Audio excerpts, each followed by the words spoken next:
Баршаңызға сәлем, сіздермен Гүлсая. Бүгін сіздерге өте оңай жасалатын, дәмі өте керемет болып шығатын қыстық салатты көрсететін боламын. Бұл салатты біз қиярдан жасаймыз. Міндетті түрде жасап көріңіздер. Сіздерге ұнайды деген сенімдемін. Видеоны соңына дейін қараңыздар. Сіздерге салатымызға қандай құрам қажет болады, соны көрсетемін. Бізге осындай қызыл, ешқандай да езілмеген, шірімеген, бүлінбеген қызанақтар қажет болады. Және де қиярымыздың екі жағын кесіп, алдын ала жарты сағатқа салқын суға салып қоятын боламыз. Және де сұйық майымызды, қантымызды, тұзымызды, сарымсақ және лава жапырағын, қара бұрышымызды барлығын осылай алдын ала салып дайындап алатын боламыз.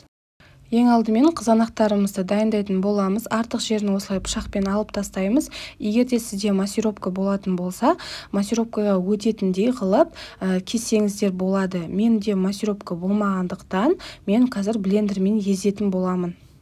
Барлығын осылай алдын ала турап дайындап алатын боламыз. Помидорымызды турап болғаннан кейін банкілерімізді осылай су моншасына қойып аламыз. Егер де сізде бұндай арнайы темір болмаса, мантаваркаге барлық банкілеріңізді су моншасына қойып алсаңыздар да болады. Мен барлық помидорларды турап алдым. Осылай екі бөлікке бөлген маған жеткілікті. Себебі менің блендерім, яғни үлкен болғандықтан екі бөлікке бөлдім. Егер де сізде массировка болатын болса, төртке бөлуіңіз қажет болады. Видеода көріп тұрғандарыңыздай өте аз уақыттың ішінде помидорларымызды үшке немесе төртке бөліп езіп алатын боламын. Құрметті менің көрерменім, маған әлі тіркелмеген болсаңыз, менің каналыма тіркеліп қоңырауша белгісін басып қойыңыз. Алдағы уақытта неше түрлі оңай әрі тез жасалатын рецептермен бөлісетін боламын. Дәл осы видеоның астында описание бөлімінде барлық рецепті толықтай грамммен қалдыратын боламын. Сол жерден қарай аласыздар. Барлық помидорларымызды блендерден өткізіп болғаннан кейін газдың астына өте жай қойып помидорларымызды қайнататын боламыз. Және де араластырып тұруды ұмытпаңыздар. Ендігі кезекте сарымсақпен осы ащы бұрышымызды блендерден өткізіп алатын боламыз. Негізі блендерден өткізуде бұл маңызды емес. Қолыңызбен майдалап, өте ұсақ қылып турасаңыздар да болады.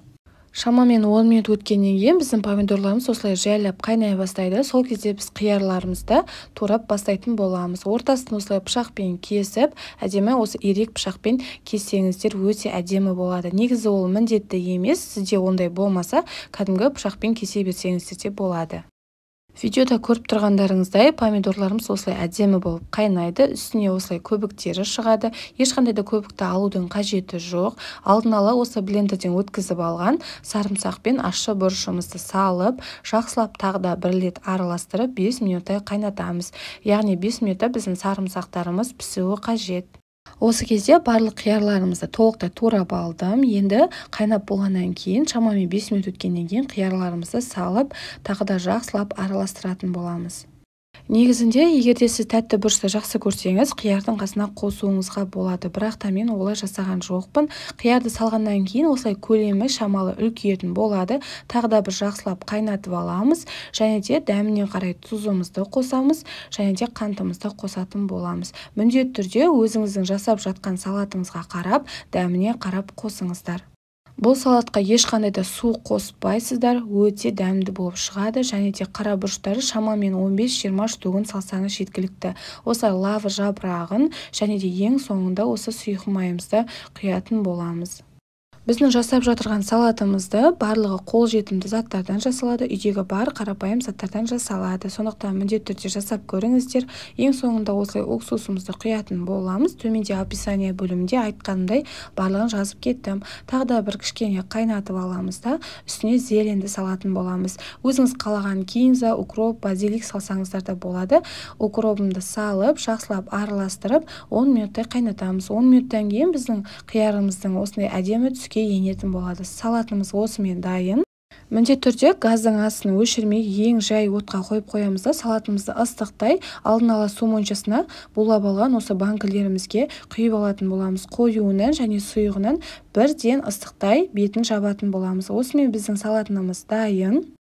Менде 3,5 литр және де осындай бір чашка салат шықты. Иісі өте керемет. 2 күнге бетін төңкеріп, жылы көрпеге орап қойыңыздар. Егер де менің видео рецептім ұнаса, менің каналыма тіркеліп, өз пікіріңізді қалдырып кетіңіз. Сіздерге ұнады деген сенімдемін. Сіздермен болған Гүлсая.